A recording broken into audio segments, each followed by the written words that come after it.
Tired of jumping through hoops to buy Bitcoin? Frustrated with endless paperwork and invasive identity checks? Introducing Bitcoin Ben Crypto Club's loan program. No KYC required. Say goodbye to the hassle and hello to freedom. Borrow up to $250,000 at as little as 7% interest. Join our community and take control of your financial future. Bitcoin Ben Crypto Club, where privacy meets opportunity. Connect with like-minded individuals and grow together. Visit us today and unlock your $250,000 Bitcoin loan. Your journey to financial freedom starts here. And we are live, and I hope that my mic isn't hot as he said it was, but we'll see. But I do have a feeling this episode is going to be fucking hot, guys, because I'd like to welcome to the show Tom. I'd like to ask you, how do you pronounce your last name? Just the way it's spelled, Luongo. Luongo. Okay, I did, because I have fucked up some last names in the past. No worries. I appreciate you asking. Truly. Thank you. All right, good. How are you, brother? Smoking a cigar. Every day is a new great day in Trump's new America. Let's just put it that way. Absolutely. And reason I reached out was I saw you in an interview last week, and everyone watching right now, they're regular watchers, and they know how I am. I'm very pro freedom. I am a Christian, not really a good Christian, because I'm nowhere near, Jesus. But I am very pro-America and very pro-freedom, and I am unapologetic about it. And I am anti-socialist. I'm anti-communist. I'm anti-progressive. And Trump isn't perfect, but damn it, he's putting up a fight. That's right. That's the way I look at it. Yep. And the reason I wanted to have you on is in the interview you did, and as you said it, I knew there was more information in your head that you weren't really letting out. Mm-hmm. And I actually wanted to hear what that was, because you had said that you actually don't, that probably people don't realize what a huge plan Trump has, and how it isn't just America he's actually trying to save. Yep. And would you do me a favor and would you explain that? Because I completely agree with you. Okay. Thank you for the invite, Ben, and thank you for the warm introduction, and let's get down to it. I don't know which interview you saw that we're referencing. I'm not sure. Maybe it was a Byte Federal. Yes. Paul Tarantino. Okay. Yep. Cool. I do a bunch of media, so it's never quite sure which one people are referencing. But in that conversation where I was having with my friend Paul, Paul and I are friends in real life now, and there's a lot of moving parts to this, but let's just start with the basics. What Trump is trying to do is to finally put an end to the American Revolution in kind of broad strokes. I've invoked this in the past, there was a time, I think it was 10 or 12 years ago, the Chinese foreign minister was asked once about the French Revolution, what he thought about it. And he said, well, it's too early to tell. So I think the same thing can be applied to the American Revolution. And this is something that we all have a hard time wrapping our brains around, because, well, Cornwallis surrendered at Yorktown in 1781, right? We won. We're the United States. We have a constitution. We have this, we have that. But the truth is that we never really stopped being at war with the British. We never really stopped. The French only backed us during the revolution in order to stick it into the eye of the king, because the French and the British were rivals at the time. As America started to grow after the War of 1812, and we did the debt consolidation and under Hamilton and all that stuff, That's when America started to flex its muscles. And as we get into the Civil War, it was by that point, and I'll explain this in a second, but by the time we get to the Civil War, France and Britain are now on the same side, wanting to destroy the United States. And they backed the South in the Civil War. And what they did was they kept pressing their trade advantage over the U.S. So just think of the United States now in 1798 and in early 1805 and 1810 as no different than like the way France treats Burkina Faso today or South Sudan or anybody. We're just a colony there to extract the massive natural resources from, send those resources over to industrialize England and France and or the rest of Europe. And then the finished goods come back over here and we run a massive trade deficit with them. Now, that trade deficit then, of course, fueled their desires to infiltrate our country from within by, building strong and building on the strong relationships within the country that existed from colonial times. So anybody and at the same time, as the original Revolutionary War was ending, a whole lot of Tories, that term meaning British loyalists, they left and they fucked off to Canada, and they literally formed Canada as an antipode to the nascent United States. And everybody forgets the fact that Canada was at war with the United States, aligned with Britain in the War of 1812. So this is just part of the history on this. And like my friend Matt Ehret would do a far better job of like filling in all the details of American Canadian history, because that's his bailiwick. And I would recommend you to get more color on that story. I would absolutely recommend you chat with Matt. Matt's Matt has a different view on the world than a lot of us do. But in terms of that history, I think, he's probably the most trenchant and honest analyst of the, out there in the kind of alternative media space today. I really do appreciate what Matt does. Speaking of which, I really need to reach out to Matt and actually have a conversation with him myself. That being said, so that forms the framework. Think of the American Revolution having never ended because of a major three periods of history within the U.S. relative to European and American trade flows. So you have that period from the Revolutionary War up to the Civil War. And I'm getting to why Trump is doing what he's doing. Oh, trust me on this one. I'm going to get there. I'm going to do the Trumpian weave here, folks. This is the way I operate. No. We love this. We love this. We love weeds. You just hop in the weeds and we'll go right with you. Okay. So understand that first period is from the Revolutionary War to just about the Civil War, where we ran a major trade deficit with industrial Europe. That trade deficit the entire time is shrinking as Northern industrial power, takes hold. The South is still agrarian because of, and the way they are. They're encouraged to continue to be agrarian because of slavery and their business model, which is not a particularly great business model, but they had it. And this is happening against the same backdrop where slavery is ending all around the world, because it's just turning out to be an uneconomic system, in an industrial age where you have to industrialize and you just can't waste human capital that way. So the South was eventually going to give up their slaves on their own, out of whether they wanted to or not, simply because the market would have driven that to happen. But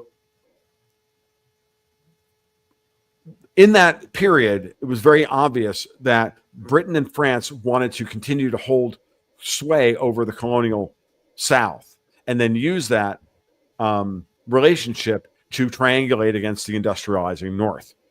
And they did so. They did so with tariffs and the tariff of abomination and the black tariff and this, that, and everything else.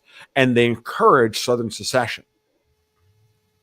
They encouraged it. And it didn't hurt that it lays out in many ways as the old ethnic fight between Irish and Scots, rednecks and hillbillies. Yep. Versus Yankees, versus the English, and you look at the demographics of the way the United States was settled, those colonies were settled. It was very easy to poke that that divide. It was very easy to poke the animosity, age-old animosity between the English and the Irish and the Scots. No different than it's easy to poke the animosity between Ukrainians and Russians, for example, to bring it into modern day. So now, we get the Civil War. Lincoln is supposed to lose. Britain and France have already carved the country up. They've already signed treaties with each other as to what territories they're going to take over and everything else. Like, we already know all this stuff. Like, my friend Richard Poe has done great work detailing all this, and I do recommend everybody listen to Richard as well on this, because he's helped me kind of fill in the history on this. So that's the first period. The second period is, well, the United States is running a massive trade surplus with into old industrial Europe as we work through Reconstruction and then the Gilded Age and everything else. So what happens? The British figure out that they have to go from our greatest enemy, stop fighting the United States, and turn themselves into our greatest ally. How do they do that? They keep pressing the old relationships that they still have in the Northeast with the Yankees that are still there. And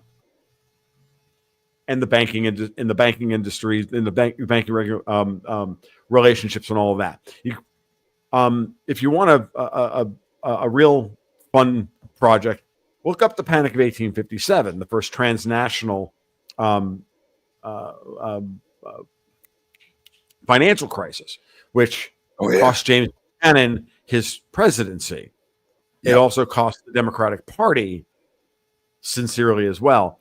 Buchanan did exactly what he was supposed to do, which was to shore up the local banks and shore up the local banks in the United States and let all the railroad banks figure out what they were going to do with themselves and force them to close and everything else. And of course, his reward for that was to be overthrown at the 1960 Democratic Convention, and then we wound up with Lincoln versus Douglas, which is supposed to be the original false choice between where no matter who loses, we get an Illinois railroad lawyer running the country, backed by the bankers, right? Okay.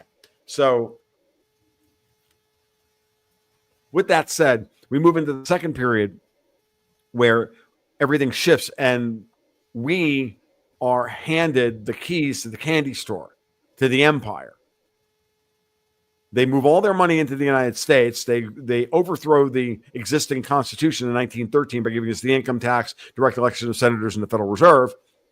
The third American Revolution, second one being Civil War. And then once that happens with Herbert Hoover in the White House, who's an old Yankee, we start the process towards the British Empire becoming the Anglo-Dutch British Empire becoming the American Empire and moving over here.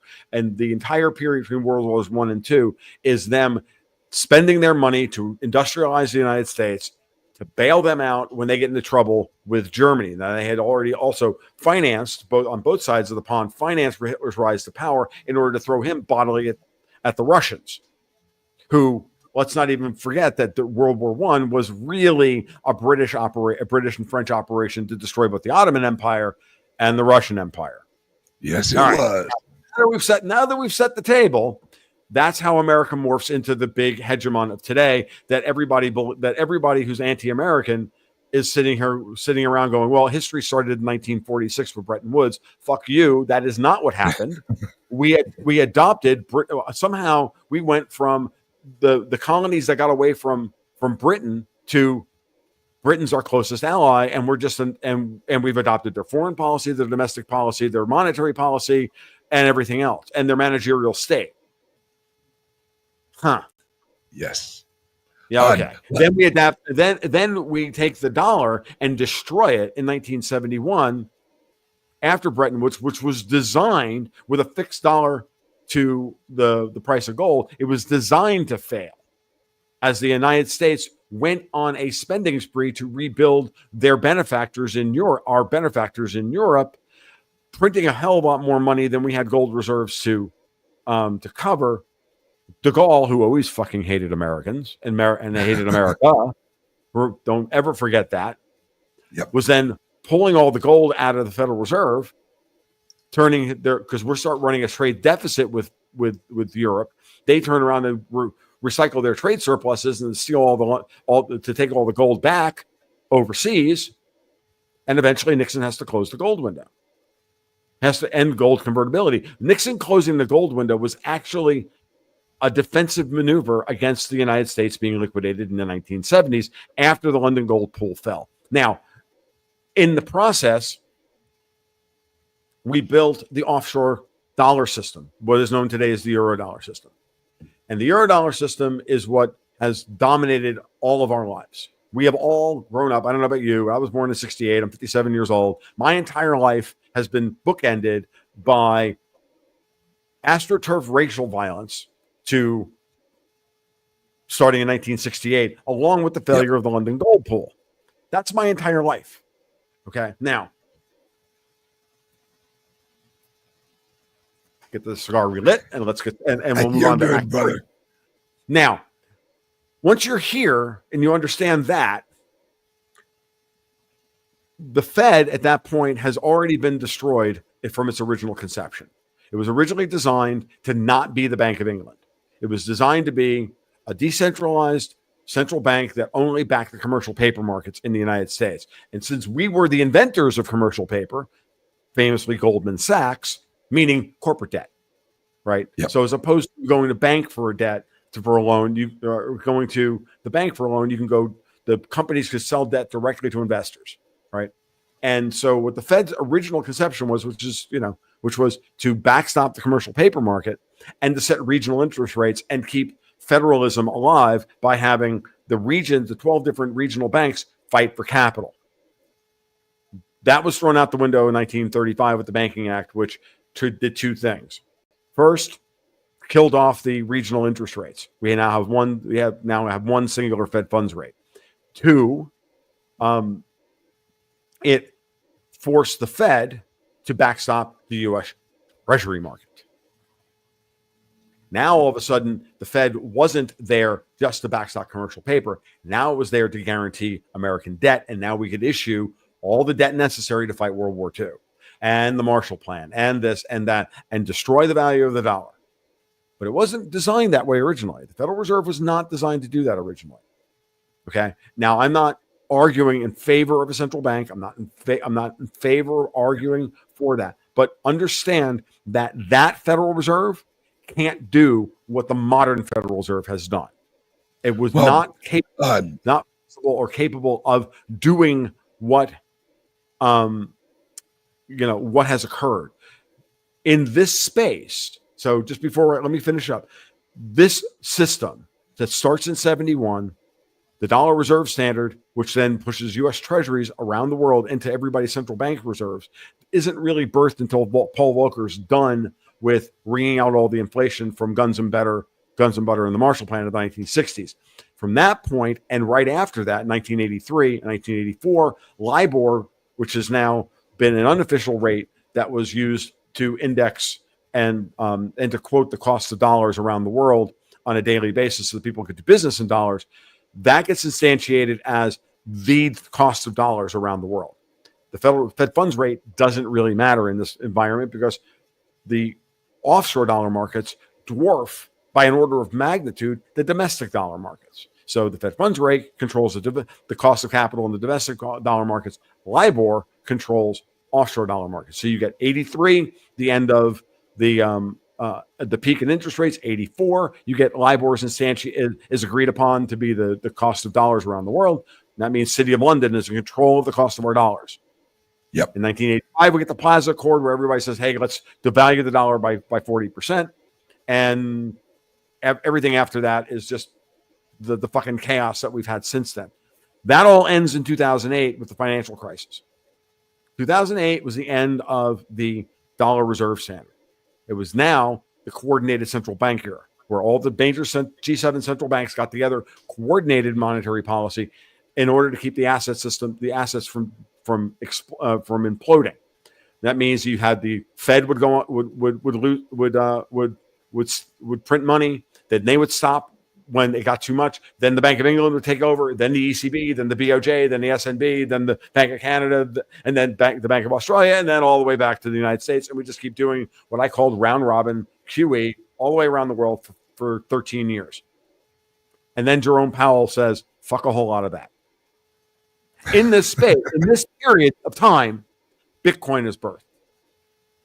Bitcoin was birthed as an antipode to this entire system, this entire rotten edifice, because gold has been destroyed as a kind of bond vigilante collateral backstop, because City of London controls and Zurich and Luxembourg and New York control the entire gold pricing mechanism, right? So gold can't do its job as a kind of, monetary vigilante. The role of the bond vigilantes never emerged against central bank policy, because the central banks were all in cahoots together, manipulating currencies. None of our Treasury secretaries or our Fed chairman or FOMC members give a goddamn about Forex. My friend Martin Armstrong will tell you that Forex is the only thing that matters. So it's the one thing they never teach, any MBA program or anywhere else. Hell, even my I will call them formerly Austrian brethren, even though I'm still an Austrian at heart. But after what happened at the Mises Institute last October, fuck those guys. Even they miss the understanding of what goes on with the currency. They focus on interest rates and they focus on malinvestment and all that stuff, which is fine. It's perfectly reasonable. But if you don't understand how capital flows around the world in this environment where central banks can print money to force hot money flows around the world, then you cannot analyze what's going to happen next. So I caution Bitcoiners all the time about getting too comfortable about the situation. So what Trump is literally trying to do is undo all of that. All of that history, that what SOFR represented, which is the current secured overnight financing rate, which is the price of dollars today is based on SOFR, which is a secured market-driven rate for domestic dollar demand within our repo markets and our money markets. That determines the cost of dollars that the rest of the world has to pay, because everything is indexed to that. All the debt's indexed in the United States is indexed to SOFR. The rest of the world can go hang. I don't care. They can quote LIBOR, but LIBOR is now dead. They got to quote SOFR now. And so what Jerome Powell did with John Williams at the New York Fed was to institute SOFR over a five-year rollout period, which started on January 1, 2022. Now, by that point, Jerome Powell was already supposed to have been confirmed by the Biden junta for a second term. And they fucked with his reconfirmation until the Fed said, no, Powell's our chair. And then eventually Biden had to throw him up for confirmation. He gets thrown up for confirmation after his term ends, and he's voted that way by the FOMC board. The next meeting, he starts raising interest rates. He's reconfirmed in May, and then he goes on the most historic friggin' tightening cycle in history to get rid of all the COVID money, the COVID liquidity, and the inflation and everything else. He did all of that. Now, what I think Trump is trying to do with the stablecoin bills, with the Clarity Act, all of this is, as opposed to trying to win a 10-90 argument in Trump terminology, meaning 10% of the people want this, but 90% of the people either don't want it or don't know that it's a problem, which is reform the Federal Reserve and to do away with it. What he is arguing, what he does realize is an 80-20, meaning 80% of the people would be okay with this, some kind of return to sound money, and to put the stewardship of the currency back under the auspice of the Treasury, or to do an end run around the all of the Fed's current transmission systems for monetary policy. That's where stablecoins come in. That's where Bitcoin, gold, all of that stuff come in back in. All need to rise tremendously in value in order to collateralize the system at current prices, because you're not going to have a collapse of nominal prices in this environment without inviting unbelievable levels of societal chaos, especially since we've been invaded by how many friggin' people? Yeah. Okay. Yep. No. Military age men. No fucking way. I'm gonna keep it. China. Use all. No. India. I know it's. Somalis, okay, let's not all of it. Like I'm willing to call the Somalis IQ 60s because they actually are. I will not call the Indians what I actually call them in private, because that would be mean. Because there's actually, I have some Indian friends and they agree with me. So like what we're dealing with here is a continued attempt by the old order that never really went away. The British Empire never ended. The Anglo-Dutch trade empire of the 17th and 18th centuries never ended. The piracy-based empires of the past never ended. They just found refuge within the power structure of the United States. And they used the power of central banks and the power of depreciating currencies and assets and currency arbitrage and their old networks of their old trade networks to use that money to buy our government. Some of those people happen to have ties to Israel. A lot of them have ties to France and to England and to Britain, City of London. I refuse to use the word England, City of London, Luxembourg, Belgium, France, Spain, my homeland of Italy, to my forever shame, like all of them. Some of them are Russian, some of them are Saudi now, some of them are all that shit. But all that money has been used, as we've seen this year, been used to gaslight us into believing that we're the evil empire that needs to be taken down. Fuck a whole lot of that. That is the biggest fucking lie that has ever been promulgated in, frankly, the history of the world. Well, I mean, I could issue a fatwa against myself and say Muhammad was a prophet, but like that would be bad.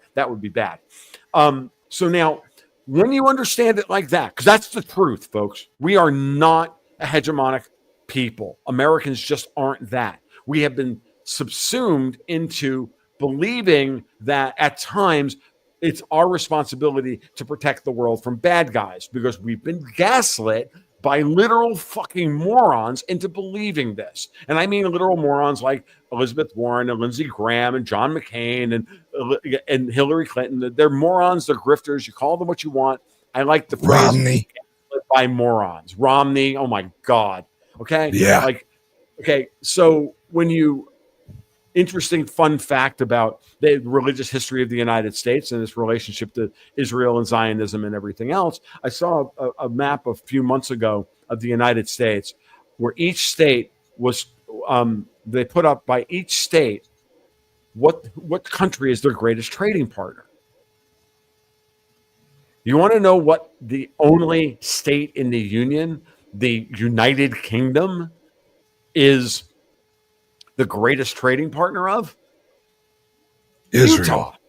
No, Utah. Utah. The state of Utah, the seat of the fucking Mormons, which is a literal friggin' crazy, weird offshoot. Sorry, no offense to Mormons, but I got news for you. Scofield, because the whole Scofield Bible, dispensationalist, Book of The Mormon, magic underwear.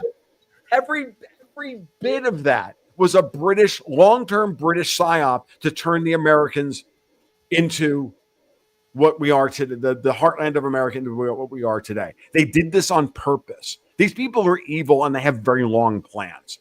They are the old kings of Europe that have been running, in their minds, running the show for 1,500 years. You pick your time frame. My friend Ian Burlingame will say about 1,000 years, going back to 1054.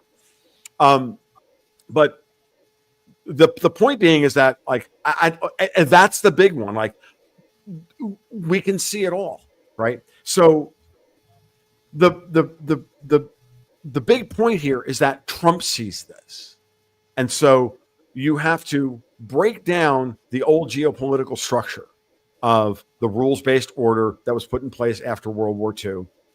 That institutional set, the IMF, the World Bank, the BIS, the United Nations, all of this stuff. That all has to be broken down. Moreover, the International Criminal Court is another one. The NATO is another one. Just small little organizations. But and the European Union, obviously, because that was the whole goal, was to strip mine the United States, take all of our capital and our wealth, leave the people, fat, drunk, lazy, on drugs and everything else, and just crippled. If you want a model for what this looks like, go look at the Midlands in England. Really? They fucking destroyed England. They've not rebuilt it after World War II. Really? I got 2 talking points for you. If you don't think you understand this, ask yourself this. Why did Stanley Kubrick? Why Oh, was now Stanley you're talking my language. No. Why was Stanley Kubrick able to recreate Da Nang City in Full Metal Jacket in England? Because they never there were repaired it. factories bombed during World War II, and by the 1980s had not been rebuilt. Wow.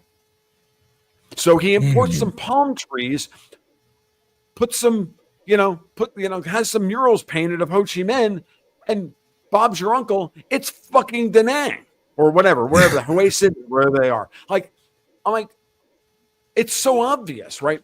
And this is, by the way, that's a method to Kubrick's madness, is to make that point that he never left England in order to make Full Metal Jacket. I love him.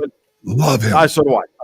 I love the Kubrick is one of my favorite filmmakers, but for a variety of other reasons. But understand that's one. Then go watch Clarkson's Farm, Jeremy Clarkson's farming show, and go look at that, and go listen to those people, and go look at what they've done to England. Like they've all been destroyed. Scotland's been destroyed. Wales has been destroyed. Okay, like they're trying to destroy Ireland.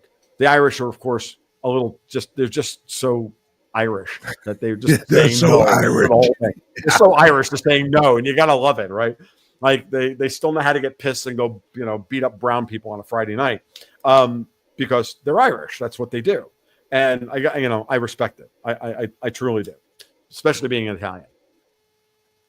So, from New York, mind you, son of NYPD, son of a guy from NY, son of a guy who spent 24 years on NYPD. Yeah, at a time when Italians were not allowed to be, who were just entering the force. And so the Irish ran the NYPD, and my dad had to deal with that level of racism within the NYPD. And I say that today. So any respect I have for the Irish, I had to overcome that because my dad did not like the Irish for a variety of reasons. And really quickly, I have a very close friend who now absolutely adores you because she literally said, "Oh my God, a real New York person. I thought they were extinct."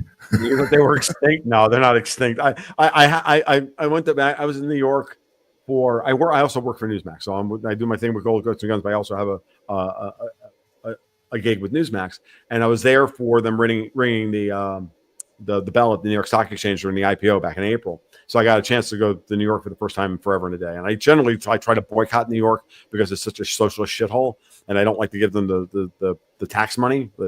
But I'm walking around New York, and I'm walking into the pizza joint and walking into the bagel shop. I'm like, they're still New Yorkers. Like, it's still the vibe of the city has changed.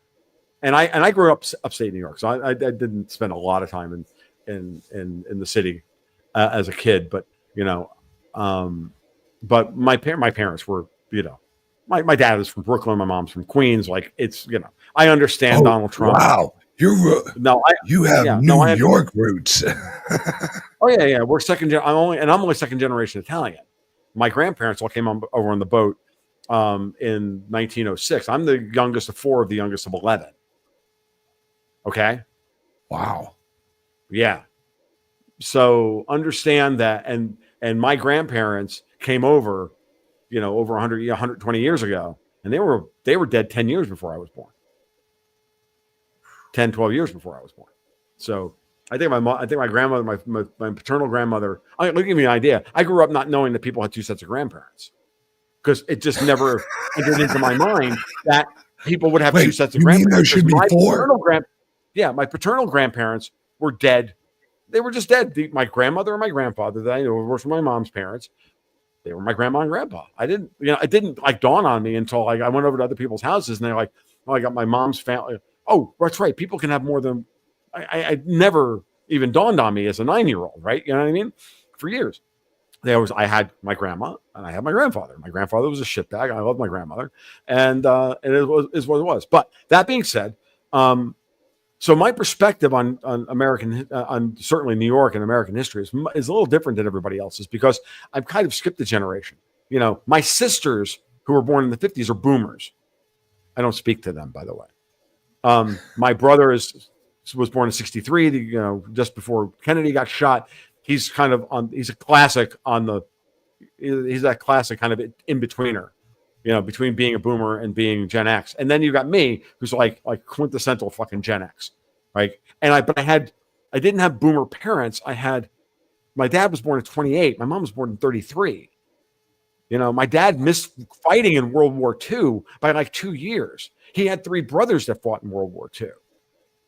My uncle, famously within my family, nearly shot Hemingway in France because he was forward observer for Patton's army during the run across France. And it's a great story that I heard at my dad's funeral from my cousin Mark, who was telling stories about his who was my Uncle Frank.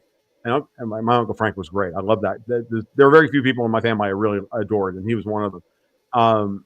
But Frank was a forward observer unit for Patton's army and Third Army in the move across France, and they had been tasked with taking, you know, hole up in that chateau and set, you know, and take it and, you know, and set up shop there and let's you know, forward communications base there, and they're there.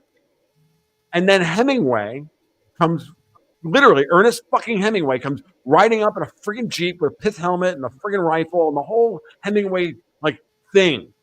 Yeah. He's like, no, that's mine. I'm good. Like, no, you get that. And, you know, and Hemingway's trying to claim dominion over this thing. My Uncle Frank's like, what the fuck? We got work to do here. And he like literally pulls out his gun. He's going to shoot him.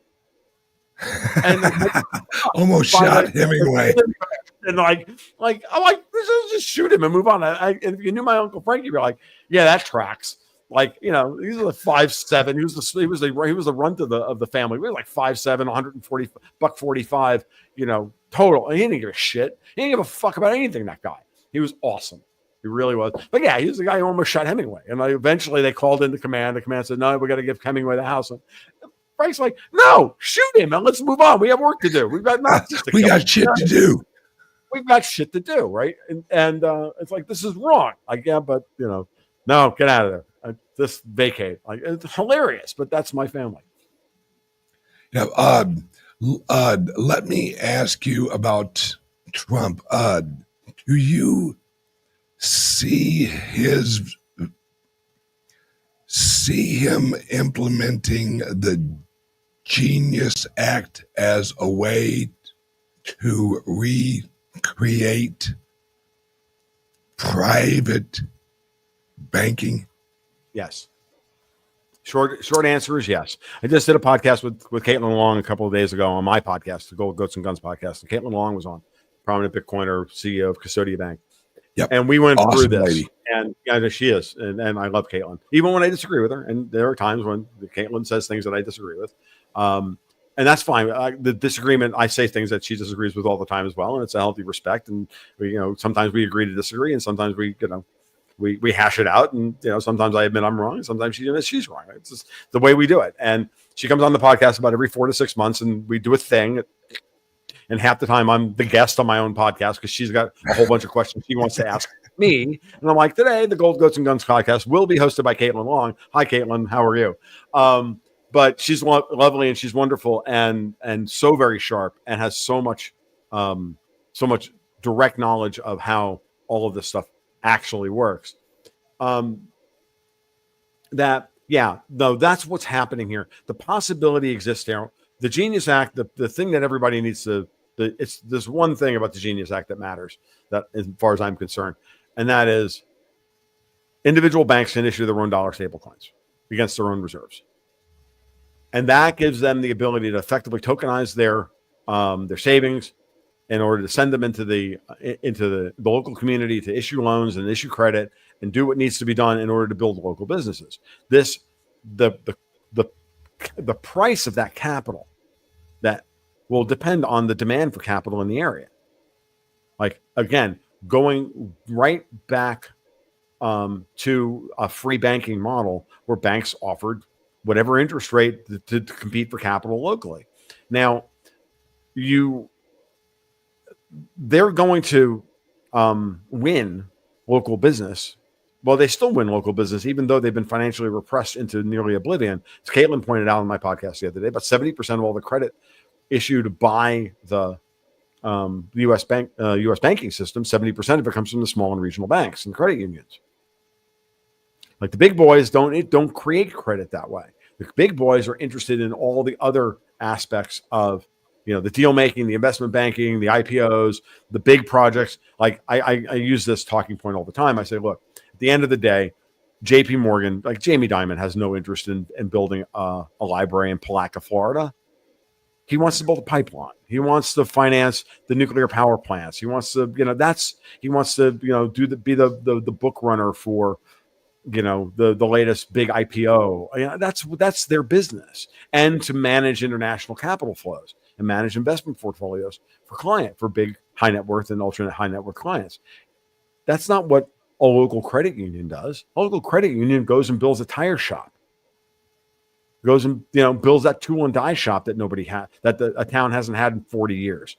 How do you think the McDonald's gets funded? Do you think it gets funded by Wells Fargo? No, like the McDonald's gets built by some super regional or some regional bank.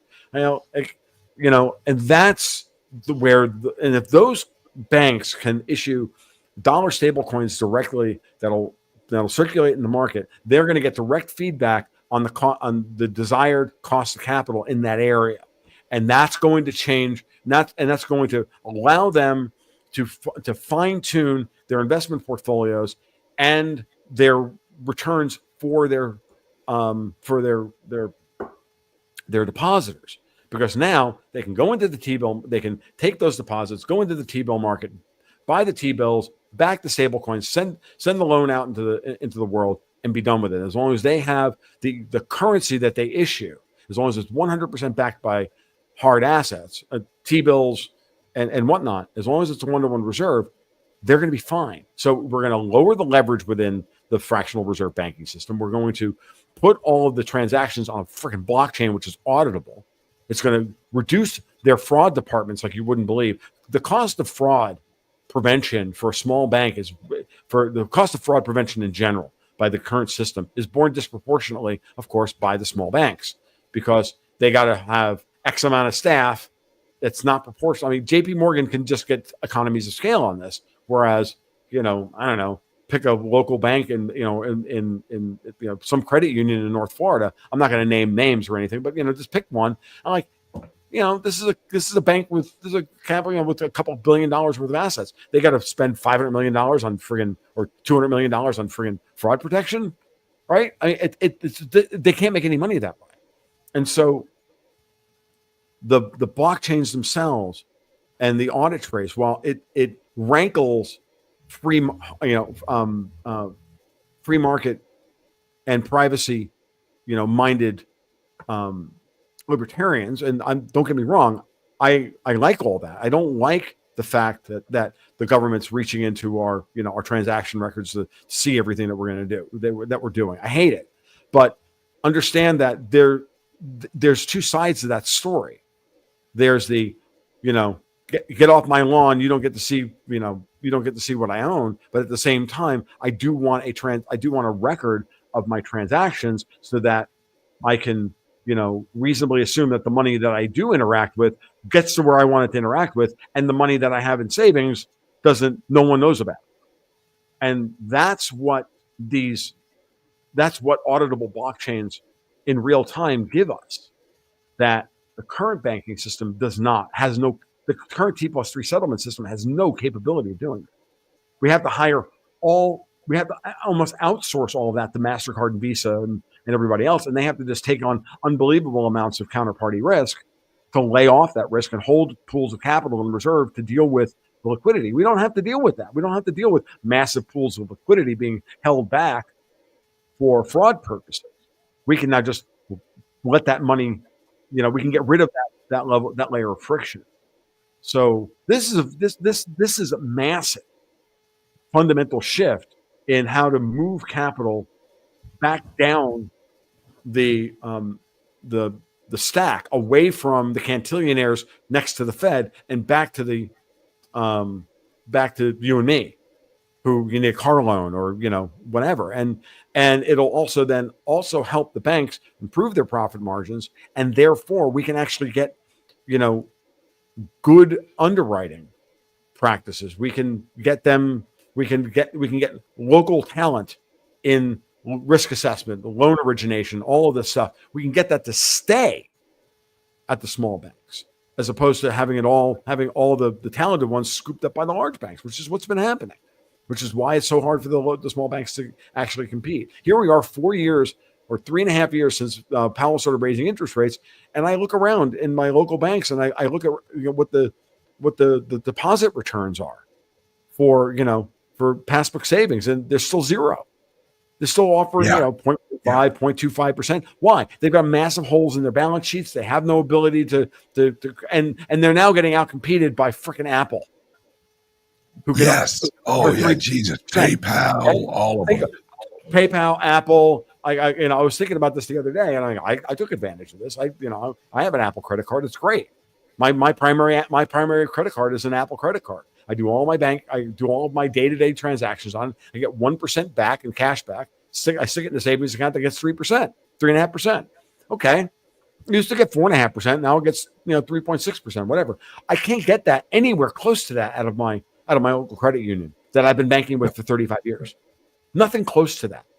Okay, nothing close to that. The best I can get is I do, however, get a Platinum Visa card with a far lower interest rate than I could ever get out of Apple. Apple's charging me 21% if I carry a balance. My credit union pays me, only charges 8.9. Hell, it's only 75 basis points above my HELOC, which is brilliant. Yeah. And that's my wife's credit, for example. But and that's the only one I'm willing to carry a balance on, month to month if I need to for whatever reason. But no, like my Amazon card through Chase, fuck that noise. Like these people aren't getting 18% out of me. Like I only did that shit when I was unemployed. Right. I gotta eat. You gotta eat. You gotta keep the lights on. So that's part of what Trump is attempting to do here. I think Besson understands this. I know Lutnick understands it. I know Russ Vogt over at OMB understands it. And I want you all to watch. This is the one department that nobody talks. This is the one cabinet position nobody talks about. But it's the most important. It's one of the most important ones. Oh yeah. The OMB, the Office of Management and Budget, are the ones that can go in and really do the work that Doge said that they advertised, that Elon advertised that they would do. OMB knows where all the fraud is. I know this.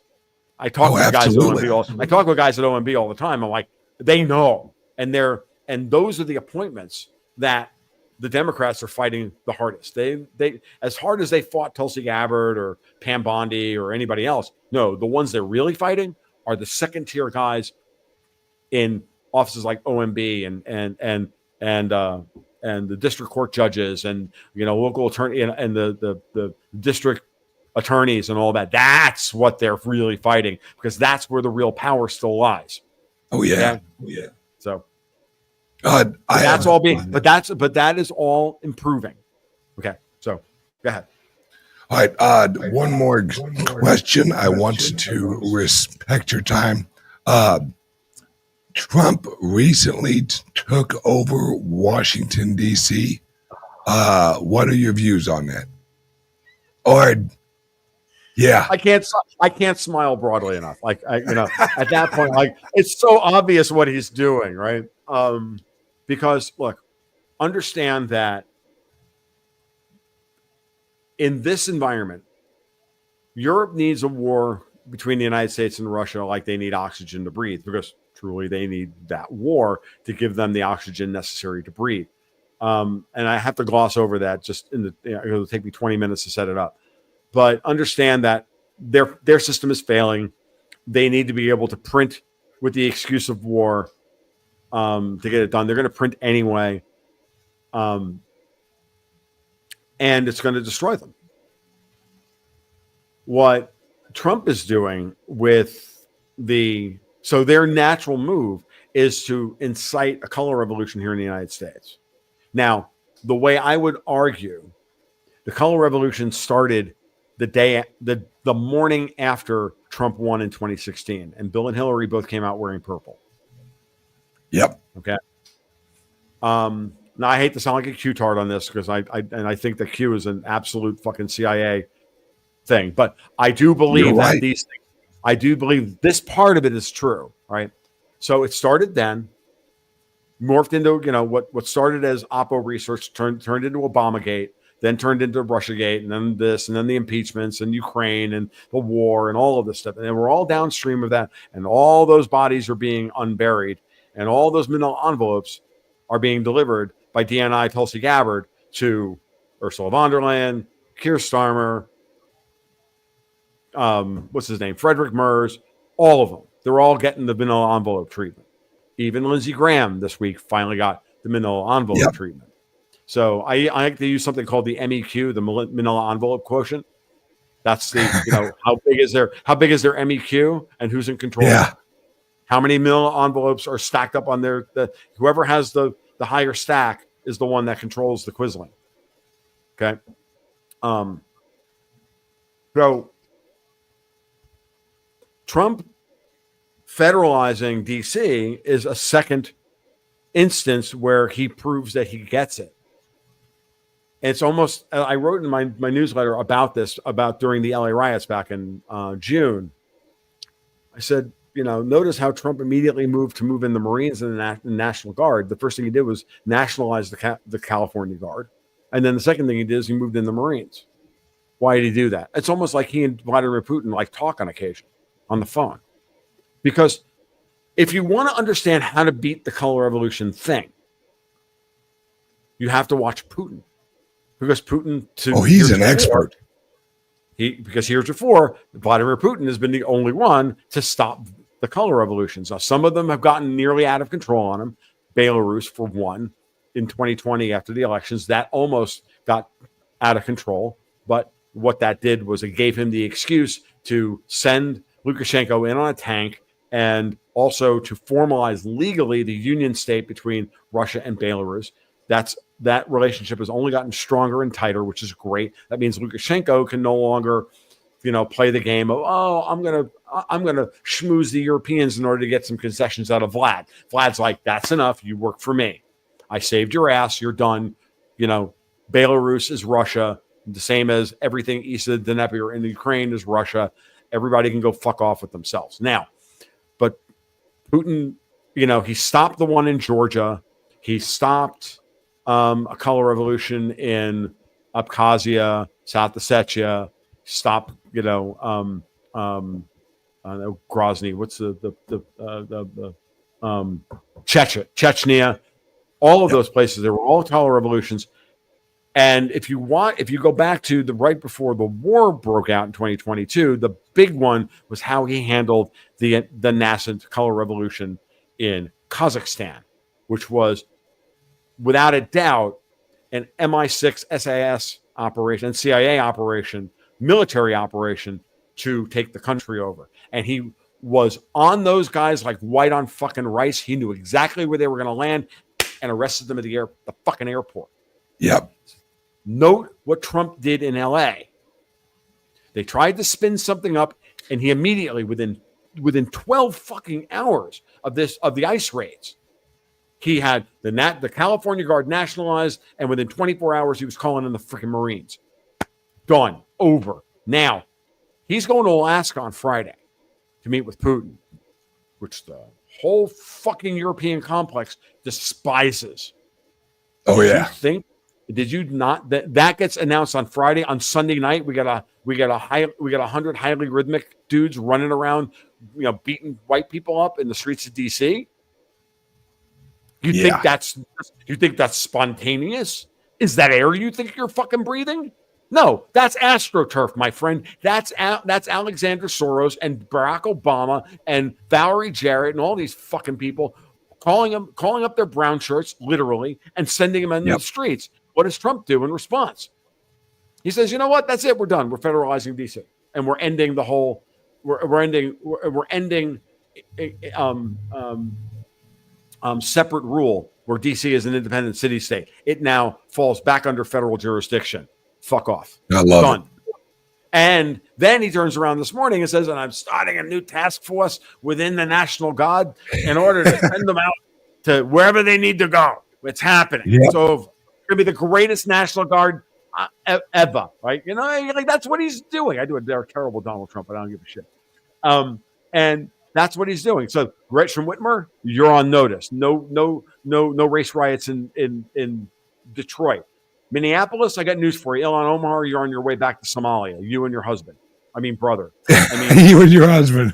I love it. Like, this is all happening. And this is important. And they did this in order to try, because you knew what they were going to try and do. They were going to try and turn D.C. into a friggin' free fire zone while Putin and Trump are chatting in Alaska in order to make that the story of the day and to derail those talks. Yes. That was the point. And Trump was like, no. How about no? How about no? I'm New Yorker. I'm rude. Trump's a New Yorker. He's a little less brash than I am. But no, he's that's right. Why I love you. Yeah, that's why he's the mob boss. He's Don Trump Leone. Yeah, I mean it's how you're explaining it and laying it out is exactly how I see it. He's unshackled. He knows the law. He knows the organizations. He knows how Washington, D.C. is legally created. Yep. He has all of these little pieces in place, and everyone thinks, oh, he's just an asshole from New York. What I'm going to say is this. I don't think Donald Trump knew all of this stuff at one point. I think Stephen Miller is the brains of the operation. I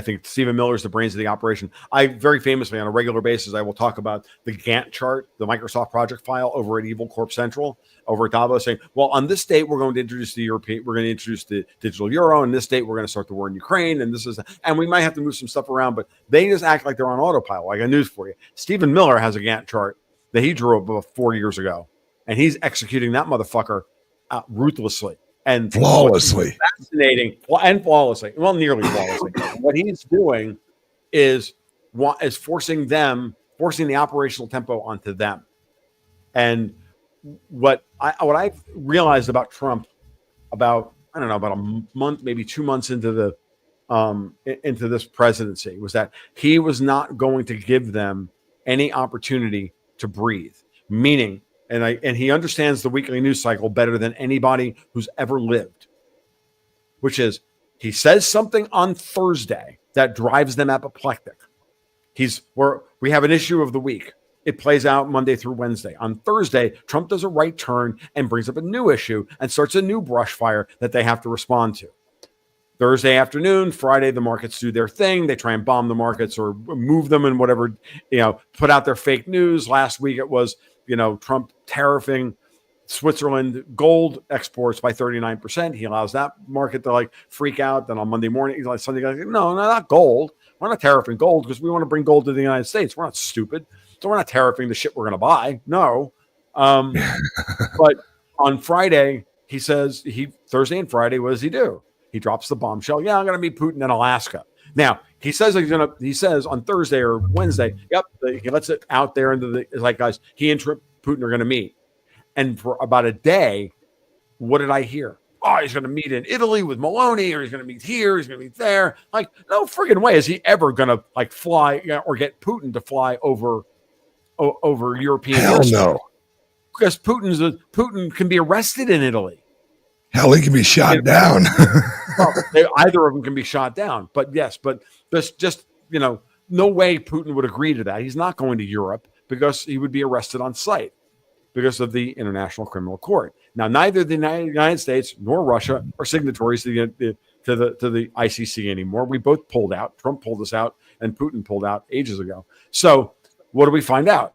They're meeting in Alaska,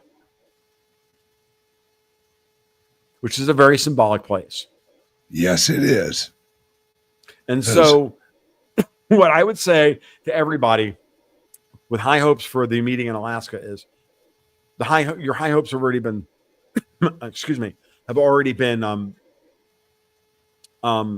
satisfied. They're meeting in Alaska. They've already told you what the plan is.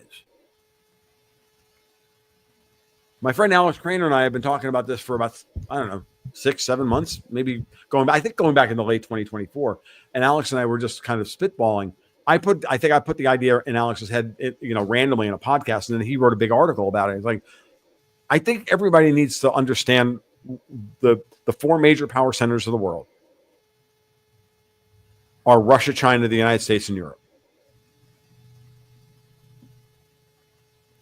We all have this focus in our head because all the maps are drawn this way, because the globe is always presented this way, that Europe sits at the center and everything radiates out from that. Now, it is the most interesting map because you get all of the major land masses on one image. But at the center of that landmass, center of that picture, is always Europe. And the Pacific Ocean is left off the chart. Now, do me a favor and spin a globe and go plant the focus of the map of the globe on the middle of the Pacific Ocean. And what do you see ringing the Pacific Ocean? 3 of those major powers: the United States, Russia, and China. That's the alignment that no one wants to talk about. You can go one even better, and you can flip the globe and you can go look at the North Pole. And you can ask yourself, who has control over the Arctic spaces? Russia and the United States. We have far more strategic, strategically in common than we do not in common with the Russians. And it's been British foreign policy and Anglo-Dutch foreign policy, whatever you want to go, Davosian foreign policy. That has been, the goal has been keep Asia in constant strife, keep the Middle East in constant strife, force the United States to have to deal with the Lilliputians binding down the Great Gulliver, okay, in order to keep them, to keep us from actually being able to fight uncontrolled or fight for ourselves in a way that we can defend ourselves. I know this is a Bitcoin podcast, so I won't leave without making this point because it's been very important. Don't forget, everything I'm about to say, never forget, I've been involved with Bitcoin since July of 2010. I wrote the very first article. You're older than me. Very first article publicly available about Bitcoin was written by me for LouRockwell.com on July 10th, 2010. Or 2000, somewhere in there. It's in my archives on LRC. I wrote about Bitcoin. I read the white paper. I saw the protocol. I argued for the Mises guys that it satisfies Mises' regression theorem, that it can become money, all of that stuff. That was me behind the scenes ages ago. I used to talk with like Mike Roseff and Tom Woods and Gary North about all this stuff. Now, when I was working as a chemist, so I understood it then. But here's the thing, and I love Bitcoin. I've had a love-hate relationship with Bitcoin over the years. The early Bitcoins that I mined, they're all gone. I've lost hundreds of Bitcoins in my life. It is what it is. I don't feel bad about it. Well, I do, but there's nothing you can do about it. It's just like crying over spilled milk, right? So what I'm about to say does not in any way, manner, shape, or form mean that I don't see the value of Bitcoin. Bitcoin was birthed, going back to the beginning of this conversation, during a time when the United States was not defending itself, when the dollar was not being defended, when the Federal Reserve was literally trying to trash the dollar, right? It was being trashed on purpose in every way in order to transfer the wealth of the United States back home to colonial Europe and to then leave us a burnt out husk, like the locusts that they are. The best metaphor for Davos, for the old colonial powers of Europe, is that they are locusts. Okay? And or they're more like cicadas. They bury themselves in the ground deeply, and then every 17 years they explode and they eat everything, and then they fuck off. Right? Bitcoin grew in an environment where the United States was not defending the dollar and not defending its own sovereignty. And I've been saying for a long time on many of the Bitcoin podcasts that I go on, I'm like, don't be too proud of this technological terror you've constructed. To quote Darth Vader from Star Wars about the Death Star, that this is the financial Death Star. Don't be too proud of this, because Bitcoin had open field running for 13, 14 years, which is great, up until about 2021, 2022, certainly until today. But you pick a time frame. At some point, the United States is going to defend itself. The Fed's going to defend the dollar. They're going to defend itself. And so then you have to ask yourself, how are you going to fight under those circumstances? This is what I was talking to Paul about the other day, which is you have to really want it if you want to beat the incredible first mover advantage that the existing power system, the existing monetary system, it can morph into something different. It can utilize Bitcoin. It can love Bitcoin because it creates pristine collateral and nothing else. And if you think that they can't hive Bitcoin off like they hived off gold,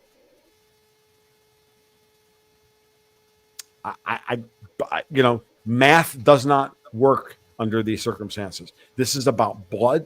This is about who has the balls, and this is about who has the guns. Never forget that. And I'm not saying that because I think Bitcoin is going to fail. I am doing what any financial analyst would do when looking at a company. You do a SWOT analysis: strengths, weaknesses, opportunities, and threats. That's all I'm doing. And what I'm trying to do when I talk to Bitcoiners about this stuff is to steel man their own arguments by taking what looks like the opposite side. I'm not doing it because I think I'm gonna be right. I'm doing so because it's the right thing to do. Because if I do that, then you know exactly where you're vulnerable, so you guys can go out and build the systems that need to be built in order to stave that off. Because this is a war, and wars get bloody. And when you've had it easy to $120,000 a coin, and now we've got crypto, now we've got stable coins coming in to internationalize the dollar in ways we've never seen before. Blockchain technology is a great thing. That is, I've only just discussed some of the advantages of. You've got clearly Ripple is being blessed to replace Swift and to be the payment rail system. Caitlin disagrees with these. She thinks it's going to be some of the Ethereum-based ones. I don't know who's going to win. I don't give a shit. I own them all because I'm agnostic. I have Bitcoin. I have gold. I have a little bit of Ripple. I have a little bit of this. I have a little bit of everything. Why? Because I don't know who's going to win, and neither do you. But if you are going to advocate for what you want to win, well, then you better fucking work for it. I do. I absolutely for it. No way. I'm not talking to you directly, Ben. I'm actually talking to. Oh, I know. Bitcoin. No, I'm just joking. I mean this sincerely. I'm like, at the end of the day, we're still dealing with a lot of people who just think it's inevitable because we're right. That's nice. Like I have an entire group of people over, have a whole lot of libertarians who have never been elected to public office because they've never been able to convince anybody they were right because they weren't actually ever willing to come down off of their intellectual mountain to do the hard work to build the systems. And so when I went to the Mises Institute last fall to give the keynote speech at their donors conference, I'm sorry, I don't do rubber chicken and niceties. I do, hey, we've got a unique opportunity to change the freaking world, and it's going to change with or without you. You can influence that process, or you can stand there and stand on the sidelines. And I wasn't mean about it, but that's what I said. It's time for us to come out of our intellectual hole and go out there and fight. And if it means that in the short term we have to advocate for the Federal Reserve to, for certain Federal Reserve policy or for certain trade policy that we fundamentally disagree with, okay. I don't think tariffs are a long-term solution. Maybe they are. But I got news for you. No one knows whether they are or not. And the irony of all ironies, folks, is that Donald Trump is going to do more to reform the Fed and possibly end the Fed than anything any prominent libertarian, especially that fucking retard Thomas Massey, will ever do in their entire lives. Because they don't know how to build anything. They just know how to criticize. And the critic has no skin in the game. The fuck critics. Creators are what matter. Amen, brother. I am absolute because as far as I'm concerned, we're watching a whole world of Roger Eberts criticize a whole, Martin Scorsese. Fuck a whole lot of that. Scorsese's the artist. yep. Ebert was just a guy with fucking issues. Oh yeah, I've always said you are never gonna change the world if you don't get out in it. You have to, you need action because this shit no one gives a fuck about. That's right. And whiskey. That's why. Talk is cheap. Whiskey costs money. Absolutely. That's why I have a club here in Florida, up in Massachusetts, over in Nashville, Las Vegas, Texas, and in St. Louis. And what we do is we educate the average Joe on what is crypto, what is AI, why should you give a fuck? That's right. And it's we're out here actually helping regular people at our clubs. While I see a bunch of people up in Washington just running their fucking mouths and shit. And that's why I recently purchased a bank in El Salvador because I'm like, all right, motherfuckers, you guys want to play? Let's play. Because I'll launch a 100% backed with fucking Bitcoin bank. That's right. And it's let's go for it. I think Bitcoin I really do believe as collateral. I think Bitcoin is one of the greatest collateral assets ever created. It stands next to gold every day of the week. I won't publicly argue with Peter Schiff because I think he's an idiot. I agree. But I do worry that, and this is where I think Paul and I got into it the other day a little bit. And the last time I was chatting with Marty Benton about the same thing. He's like, yeah. And even Caitlin agrees that the payment to, the layer 2 payment rails aren't robust yet. They aren't capable of handling the traffic flows that are necessary. I applaud the work that's been done. I want to see more work done. You've got to do that because otherwise what will happen is other people will build the payment rails and Bitcoin will sit at the bottom of Extra's pyramid, which is probably where it belongs anyway. I'll be honest with you. And that's fine because if it's all built along the same technology, you always know that at a certain time, if the rest of the world if they issue too much credit, Extra's pyramid collapses and everybody goes back to the collateral. I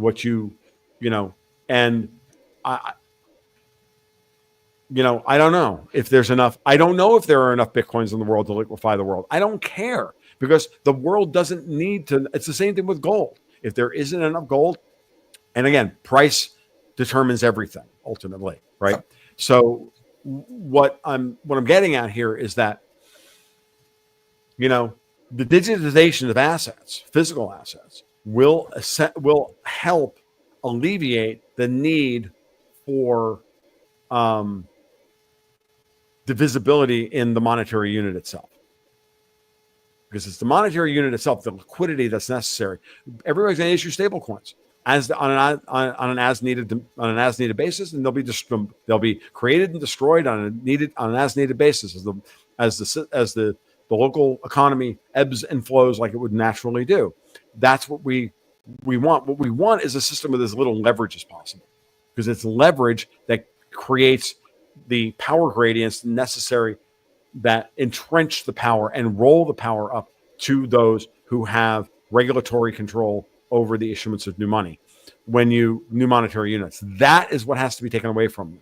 What those new monetary units look like, whether they be Bitcoins or they be God knows Monero or this or whatever, it does not matter. As long as there is no centralized authority demanding X, Y, and Z to be happening, and they can use that in order to buy themselves political power. That's what we're trying to get back to. We're trying to get away from that system. And there's a reason why they call them central banks. They are centralized monetary issuance, which of course, fundamentally, we should all, disagree with. But the central bank, as it's currently constituted, is the problem. Calling the original Federal Reserve a central bank, though, I think it was I really don't think it was necessarily the right moniker for that. That's what I'm getting at here. I think the Federal Reserve, the original conception of the Federal Reserve, and I really do ask Bitcoiners to sincerely consider the original conception of the Federal Reserve as a template for how the Fed can be reformed to actually work for us. And I mean this in this way. By going back to the pre-19 Banking Act of 1935 Fed, where they're backstopping the commercial paper market, i.e. the tokenized commercial paper markets that exist in the free banking model that we already have, as well as regulate the flow of actual dollars to the rest of the world. They get to be so that the other countries, when they need to come and get dollars, they need to go to the Fed for them, and the Fed gets paid the spread between, and they enforce the par price of the dollar overseas. I think if you think about that model for the Federal Reserve in whatever system we're going to build in the interim, before we ever get to Bitcoin utopia, I'm not. That's a different world. That's a long way away, folks. I really do believe that. We're going to have to fight it out over this space today, where governments are still going to be in control, still be involved in the issuance of money. And the bigger question is how we can reform the Fed to support that system and then allow competition within that system to reign. So the Federal Reserve notes have to, operate in the same space as Tether or stable coins or Bitcoin-backed stable coins or whatever. That's how you break the Federal Reserve's control. And then naturally its power ebbs to the point where if it wants to survive as an organization, hey, great, that's fine. You're allowed to do these things, and because this is what we need you to do. And then when I said the other day, I was like, look, just turn the Fed into an Exim bank and be done with it. And for dollars and be done with it. And that's it. And if that's what we do, great. But the world's not there yet. Certainly the investor class isn't there yet. So we have to have into this transition, you have to have a Fed chair like Powell not willing to rock the boat from an orthodoxy perspective, not because that orthodoxy is correct, but because it's the orthodoxy, meaning the Keynesian crappy model that we have. It's what everybody out there doing business every day believes in. It's where their bread. It's where their paychecks come from, and so that system is going to get replaced. And while as new and better systems for transmission of money and ways to lend and issue credit and all the rest of it are built, but for now, the pension funds, the insurance companies, this, that, everything else, look, they're not ready for this yet. They're interested, right, in what Bitcoin has to offer. They're interested in what all this has to offer, but they're not there yet. And the average investor, dude, we still have Peter Schiff in the world who think we're all going back to putting gold coins in their pockets, and that's just nonsense. That's never happened. So there's a lot to be done here, and before we ever get to the before we ever get to the end of the Bitcoin discussion, and the end of the Bitcoin discussion should be a very bright one, but there's a lot of steps in between, and we got to navigate those steps and navigate that process to see if Bitcoin 1 is capable of performing the role that everybody thinks today that it can perform. If for nothing else, if all it does is help a whole lot of people, protect a whole lot of wealth in this and to capture an outsized portion of the collateral that exists in the world today for themselves because they got it in a vastly underpriced number, it will have performed an unbelievable job. I used to tell my people like 5-6 years ago, I'm like, I had it's called gold, goats, and guns, right? So of course the early people I got into early subscribers were all gold fanatics. And I said, look, even if you love gold and you don't love Bitcoin, understand that Bitcoin right today at $9,000 a coin, $6,000 a coin, even $20,000 a coin, represents in the long run. If you're right about, if you think gold's going to $15,000 an ounce, you got to understand that Bitcoin is going to give you the opportunity, and you should hedge your bets with a little bit of money now to grab an outsized amount of wealth when we go through a massive inflation.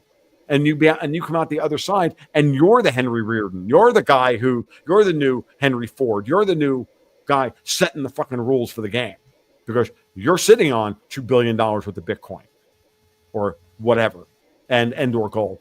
That's how you get a seat at the power table to change the way the world operates. And that's the way I sold it. That's the way I sold Bitcoin, to skeptics within my community for years. And then eventually I just said, look, it's happening. And if you can you can argue with me all you want. I don't give a shit, but this is happening. And now today, every day, every Wednesday and every Sunday, I chart 6 things every Wednesday and every Sunday for my patrons. Gold, silver, in this order: gold, silver, Bitcoin, oil, the Dow, and then as well as the what's the state of the bond market. And those are the 6 most important assets. Which is shit right now. I don't know. The U.S. bond market looks a hell of a lot healthier than you think it does, because the world still needs U.S. treasuries, and we just. Oh yeah, hey, I wish I. All right, I'm gonna have you back on in a while, and we'll jump right back in this. But unfortunately, I have to run, and I appreciate your time, Tom. It has been amazing, as I knew it would. Ben, it was a great invite, great time. I enjoyed myself. I got to let my hair down a little bit, which I always enjoy doing. And we'll talk again. Thank you. I appreciate it. Absolutely, brother. You have a great day, everyone watching. I will see you guys tomorrow on the show, regular time. Bye, guys. All right, bye-bye. Good night.